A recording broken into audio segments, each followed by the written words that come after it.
New Thought Media Network proudly presents Lindsay Leimbach, Practicing Infinite Possibilities, Fridays at 10 a.m. Mountain Time, 9 a.m. Pacific.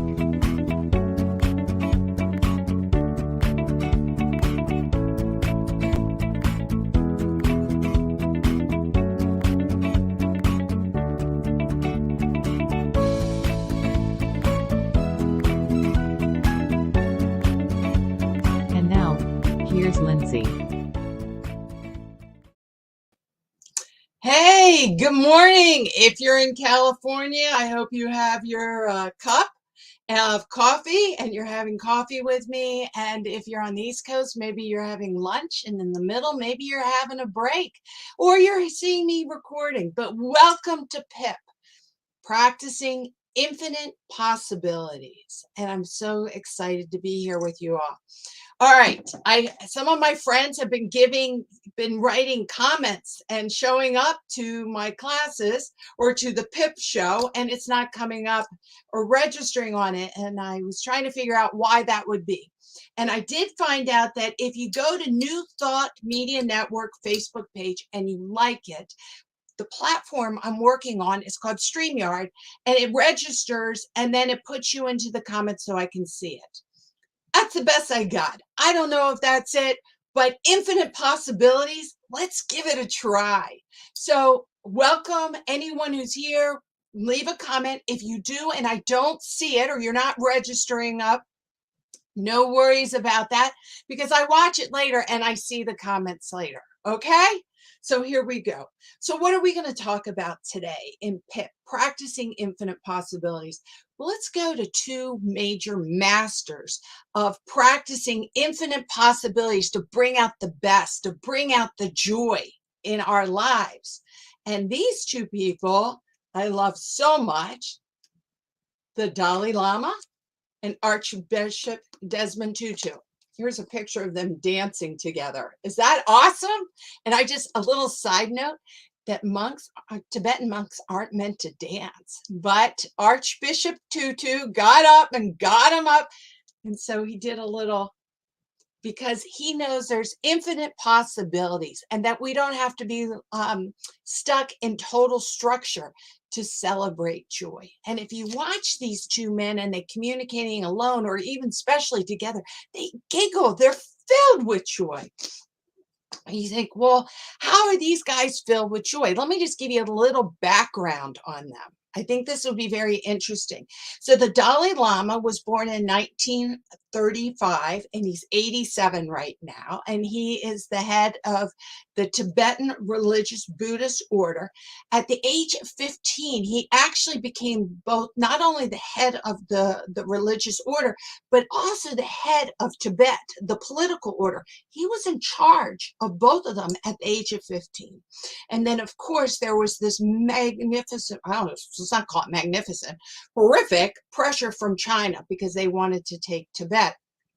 And the Dalai Lama at 15 and his early teens really tried to negotiate with him, but it was unsuccessful. So he had to escape over the Himalaya mountains in disguise, not barefoot, but on foot and on horseback, and went to India. And then this is how we know the Dalai Lama so much, because he left Tibet, he became a refugee, and he ended up setting up the Tibetan Buddhist order, and it's now spread the concepts all around the world. He won the Nobel Peace Prize in 1989. 1989. Okay, now Desmond Tutu, Archbishop Desmond Tutu, is from South Africa. And he actually, when he was a child, had TB and almost died. You know, it was horrible. And he studied to be a teacher. And so when he became a teacher, he wanted to continue teaching Black people in South Africa, but they would only let Black people get an education up to 8th grade. And he was infuriated by that he could not continue to educate people. So he resigned from being a teacher. And that's when he ended up going into the Anglican cleric order and rising up. And he became very good friends with Nelson Mandela. And he helped Nelson Mandela in the beginning to really speak against the apartheid.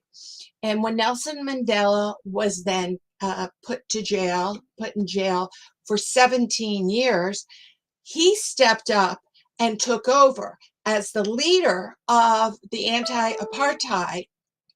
Now, this is important. The reason why he didn't get sent to jail because he was a clergy, but he had so much pressure and he was dealing with so much pain and so much suffering, and he held it for Nelson Mandela. And then when Nelson Mandela came out, he gave the leadership back to him. So it's very interesting. Now, I also want you to know Archbishop Desmond Tutu, he ended up getting prostate cancer, and he had to deal with that a lot. And so they wrote this book together, the Book of Joy, but it took them a long time to get together. They had met multiple times and they felt like brothers, but they couldn't get together because South Africa would not let the Dalai Lama into the country because of the pressure from China. That's interesting. So that means that Archbishop Tutu had to go to India to see the Dalai Lama to write this book, and they interviewed for like a week straight to cultivate the book. And it took him a long time because he was fighting prostate cancer, and he also was having a lot of his friends that were passing, and he had to be in the country to take care of his duties and his love for his friends as they were passing, and he would do their rituals. So they finally got together and they wrote the book. I highly, highly recommend reading it. It's the Book of Joy, and they give us 8 pillars in here on how to cultivate joy, and we're going to go into one of them. Now, let's go a little step back from there and let's talk about the difference in their point of view and how we're going to express it, the difference between happiness and joy, because there's a difference. So if I said, listen, I'm going out to dinner with my husband tonight and we're getting sushi, woo, I love sushi.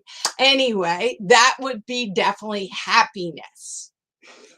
Oh, hey, Franklin, thanks for showing up. I appreciate it. Hello. That would be happiness. They see happiness as the absence of suffering. Okay, the absence of suffering, going to Disneyland, getting a new car, whatever it is, going on vacation. It's the absence of suffering. And then that brings out the dopamine. We've been talking about a lot of the different PIP ones. I think in PIP episode 1, I really start talking about how the brain works. And number 2, I talk about the neuroplasticity, if you go back and see my number 2 one, but how the brain works. So when you're happy, you're releasing all this dopamine and you're like, oh, this is so great. Joy is different. Joy is bigger than happiness. Happiness is in joy, but think of joy as being an umbrella. And they say the understanding of really cultivating joy is not the absence of suffering, but is the understanding of suffering. To be able to be in a situation like having TB, prostate cancer, an apartheid, right?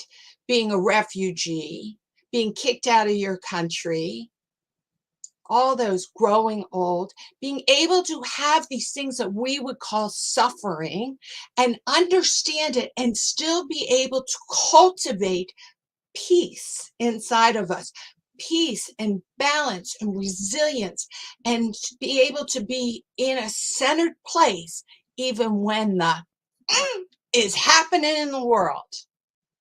And you know what? That's life, right? Life is like that. See, happiness doesn't work well with impermanence, because you have a happy situation, but impermanence is always going on in the world. Everything is always changing. And so therefore, then the happy situation ends, and then you have that suffering feeling, right? Oh, I'm so glad that this is really, really resonating with some of the people I'm speaking with. Thank you for putting the comments up. I really appreciate that. And so, but joy is when you get beyond the impermanence, that you understand that the flow of life has an impermanence. Things come and go, good and bad comes and go, and you can ride it. You can surf the wave. You can surf that wave instead of being hit by the wave. That is the joy. So when I gave birth to my children, it was painful, but it was joyful. It was joyful.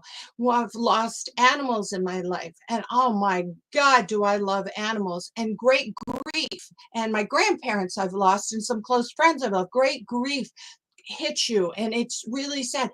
But I have joy that I've loved that strongly. I have joy that I am able to experience it. I am joy that I'm able to really embrace and feel that they're still in my heart. I'm not happy. Don't get me wrong.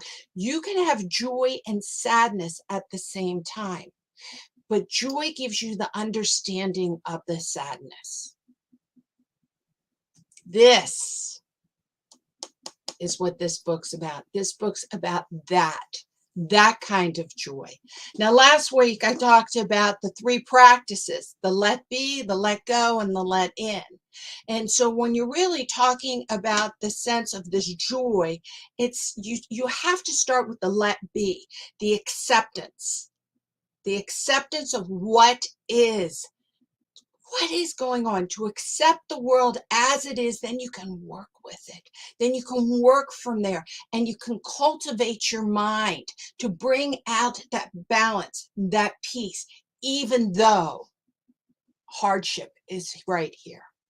So let me tell you, in the Book of Joy, they have 8 pillars. Okay, 8 pillars that they want you to cultivate: perspective, humility, humor, acceptance, forgiveness, gratitude, compassion, and generosity. So these are the 8 pillars. Now, there could be lots and lots of other pillars out there that can help cultivate it. But these 2 men came together, and they realized in their life, these 8 pillars are very strong for them to be able to still smile during prostate cancer, to still smile and know that there's good in this world, to feel the essence of that higher being inside of us, that God-given right that we can choose to have no matter what's going on, that everything is okay because we're alive and we're breathing right now. These are the 8 that they picked. So I am going to work with one of them today. And I want us to talk about humility.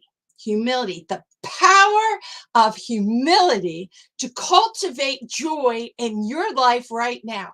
And why did I pick humility? I picked it because it's so out there, especially in the Western culture. In the Western culture, a lot of times people get confused with humility. They think it's to be timid or to be sheepish. But the truth is that the power of humility means that you do not have to get lost in your own mind about you. It doesn't mean that you deny your inner strengths, your inner truths, your ability to take action, your ability to love, your ability to speak up. Humility means it doesn't have to be your way or the highway. Humility means that someone has actually mastered themselves and they're not on the defensive mode all the time. They don't have to prove that they're right. I don't have to prove that I'm right. I can allow my children, I can allow my husband, I can allow my neighbor, I can allow the people on TV to have a different point of view, and it doesn't drive me crazy because it's not going to rip me apart. I can allow other people to have their own journey in their own time. That is humility. It's when you're not being led by your ego, your independent ego, I all the time. Humility is where you can say, listen, I can give something a try. You have a good idea. I don't understand it, but let me see how it works. Let me try. And if it doesn't work for me, I can let it go. that I can learn from every situation, even when it is something that is hard and difficult and painful. I don't have to reject it. I can be humbled by it and realize that other people have those situations too, that are in our internal pain can bring compassion, can bring us together. The Dalai Lama understands that the Chinese caused him great grief and killed millions of his friends, took his country. But he also knows that the Chinese people are suffering. And their suffering and wanting to be happy and wanting to be healthy is the same as his. And he also speaks about how what you can do is understand their suffering and understand and give them compassion. Because when you face anger, you have anger and you face it out there, you attract what you think and you get anger. But if you can show up with humility and say, I see your pain, I see your anger, but I can stand in my truth and I will attract the good. The good. All right. So I'm going to tell you, and this is the first time I'm going to run my own banners. So let's see how this goes. This will be great. Let's see here. I'm coming over here to the banners. There you go. So, ta-da! Infinite possibilities, miracles do happen. I just put up my first banner on StreamYard for you all. I'm learning. Okay, humility people, they can make a difficult they can take a difficult situation with great ease. And you're like, what are you talking about? Why can someone who is humble can actually do that? Well, what happens is this, the Dalai Lama says, is he likes, look at this cool box. I just want to show you. This was my grandmom's. It was made in England, obviously to honor Queen Elizabeth. So I've kept this for so long. He says, take a situation, whatever it is. I'm pretending this coin is a situation. And think of it as going into a box like this. And then this is what he does. And he says, instead of having my ego be the only way to see a situation before I speak, he is humble. And what he'll do is he looks at it from 6 different sides. So he can look at it from his ego side, his higher self side, the person or the situation side. He can look at it from the future, from the past, from the universal big picture. He looks at it and he allows himself not to say that he has the answers. He is curious to see, what is it?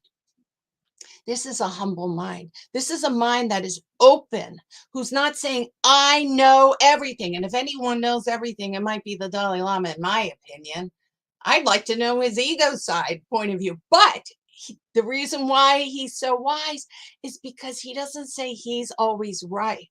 When there's a situation, he takes it into it and he looks at it in 6 different ways.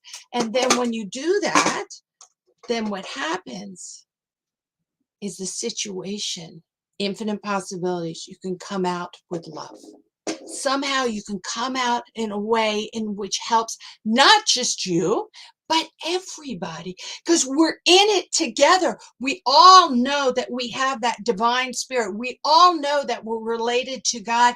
We all know that God is flowing through us. So let's learn from each other. Let's learn from each other.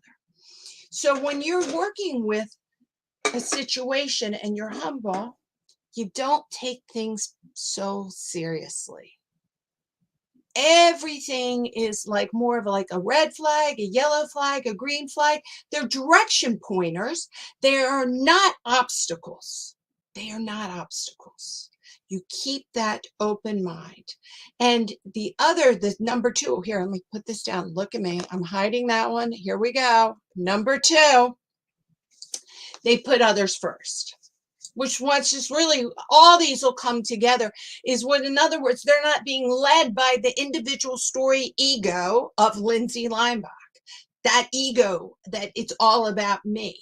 Now, when they're putting other ones first, what do you mean by that, Lindsay? It doesn't mean that they're a people pleaser and they're out there because a people pleaser's out there to get their own validation, to get validated, to put other people's first so they can get the dopamine and they can get the reward that they're doing a good job. They do it in a subconscious mind. I just want you to know that's not in a conscious mind. It's a learned behavior. But someone who is humble can stand in their truth and they can hold their inner power. They don't need to be validated by other people, but they care about other people. And so when you're thinking about that, a lot of times when people say, well, do things that are random acts of kindness, anonymous acts of kindness. Those are really something like a humble person would do. And I'm not saying you have to do that, but it's an example of that. Now, I wanted to give you an example out of the book. Okay, here we go. This is the Dalai Lama was near in a place in a city in India where the Buddha became enlightened under the Bodhi tree. And all of a sudden he got a horrible pain in his stomach. Oh, and he agonizing. He said it was the worst pain he's ever had. And it turned out that it was his gallbladder was going wrong. And they knew they needed to rush him to the doctor. Now these roads are not good and they're very bumpy and every turn hurt. And it took like, I think 2 hours to get to the doctor and he was just excruciating pain. So what did he do? This is what he wrote in the book. And for those who have the book, it's on page 47. Then as I approached Patna, which is a city, under a hut, I saw an old man lying on the ground. The hair was disheveled. His clothes were dirty. He looked sick. He had no one to take care of him. I was thinking of this man and I felt his suffering. I completely forgot about my own pain. By simply shifting my focus to another person, which is what compassion does, my own pain was much less intense. This is how compassion works when you're dealing with physical pain in yourself. Oh my gosh. Now remember the book of joy. How did he handle a situation where he was in agonizing pain and he couldn't handle it and so much suffering going on? What he did is he focused on and realized, you know what, there's someone else. He saw someone and he just sat there and he prayed for that other person. If you go to a doctor's office and you're really suffering and you're upset, maybe you have prostate cancer like Archbishop Desmond Tutu, maybe you have a skin problem, whatever it is, digestion, whatever, COVID. Yes, you want your suffering to change, but a humble person from these tools that we're talking about from these men is what you do is you start praying for all the other people that are in the same situation as you. May they feel better. May they be able to get answers. You can put the word I in there. May I and them. This way, what you're doing is you're able to take a bad situation and you're able to turn it into a purpose and meaning that's beyond yourself. And it connects that worried mind. It allows that to rest a little bit because you have purpose and meaning and it connects you right into your heart, right into your heart. So if you are stuck for whatever reason, let's go back to when we did all have COVID and we're locked down and you're suffering, then you could say a prayer and say, God, please help me to be able to process what's going on. And so I don't feel this loneliness and this scaredness, but please help all the other people who are in my situation or even worse. Please bless them. Please allow me to know that I have extra energy. I can give love to them.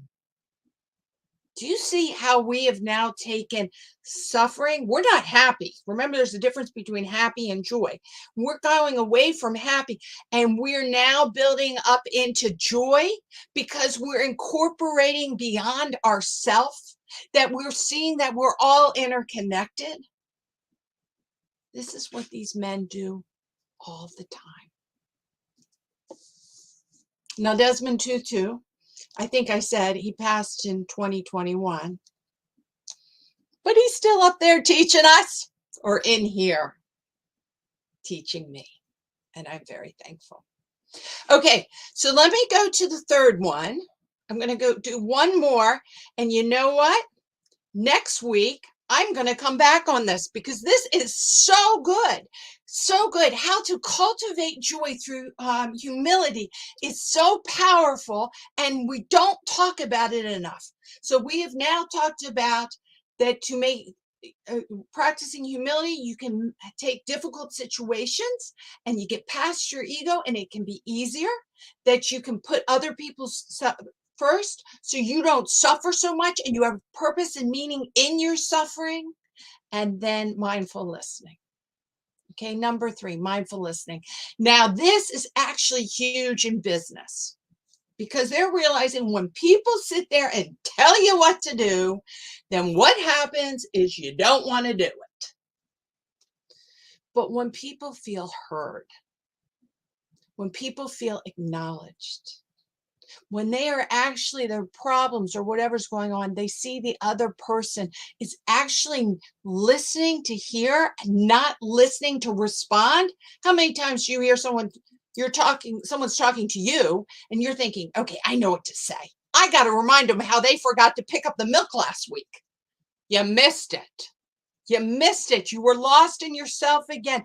Get out of yourself and get into the present moment where there's this divine good, this divine spirit coming through us, where we can listen for each other.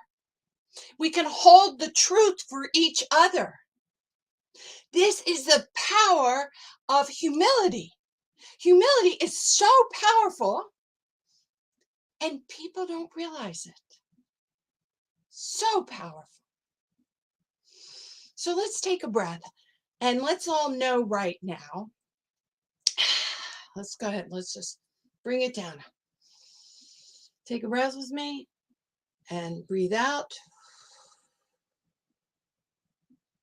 And let's know in our heart that we cultivate joy all the time in us, that we can handle and whatever is happening on the outside with this internal wisdom, that we can be humble, that we can let go of our ego, that we don't have to be first because there's no first, because everybody is interconnected and it's all God, so we're all first. That I am not trying to prove myself to be right, and I'm not scared to make a mistake. When I know this, then I allow the energy of God to flow through me with ideas, insights, love, caring, sharing, knowing that there is enough in this world and I don't need to hoard it, capture it, or keep it because I allow it to flow through me. And this is a beautiful realization when you can work with humility. What is mine is yours, and what is yours is mine. And this is the mind of joy and humility. I take this with great gratitude and great awareness that I see in a mindful way as I listen that I am thankful. I am thankful for my doctors. I'm thankful for New Thought Media Network. I'm thankful for being here and sharing. I'm thankful for all the wisdom that I can hear or the knowledge that I take in that I make into wisdom for myself. And I'm thankful that I have the ability to practice it because we need to practice. And I know I need to practice. And when I don't do it as the way I want, no big deal. I practice again.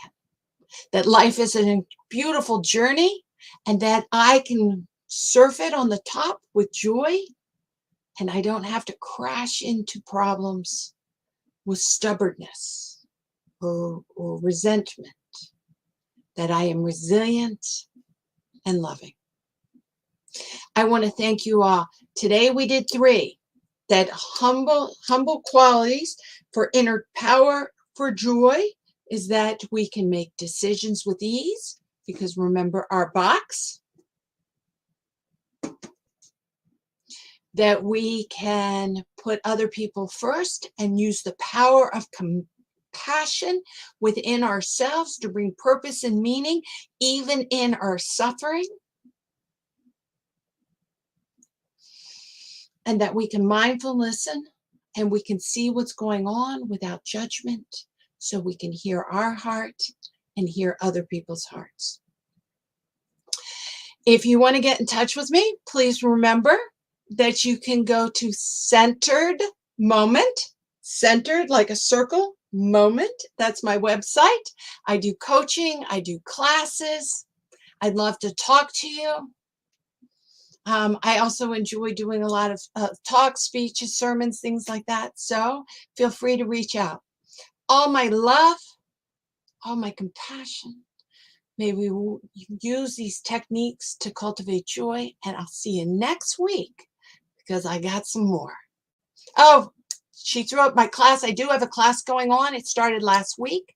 It's on Zoom. I have it taped. If you would like to join my this class, it is about the brain and how to program your brain so you can actually live these techniques and tools as a habit, so you don't go into fear and you don't go into resistance. You go into resilience, you go into love, you go into the divine thinking, the flowing of life. Feel free to reach out. And please know I do have financial assistance. So you certainly can, even though it started last week, it is taped and I can send you the first tape. I'm sending you guys all great love. I am so thankful that you showed up or you've heard this on tape. Please share it. Please remember also, I know some of my friends did donate to New Thought Media Network, and I really shout out to them because this is a nonprofit organization that is spreading love, compassion, caring, tools and techniques so we can face the day with a smile. Keep practicing infinite possibilities. Love to you all. Thank you.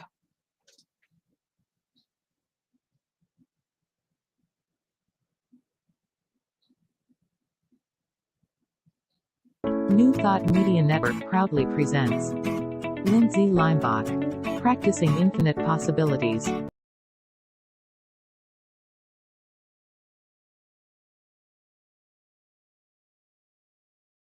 New Thought Media Network proudly presents Lindsay Leimbach, Practicing Infinite Possibilities, Fridays at 10 a.m. Mountain Time, 9 a.m. Pacific.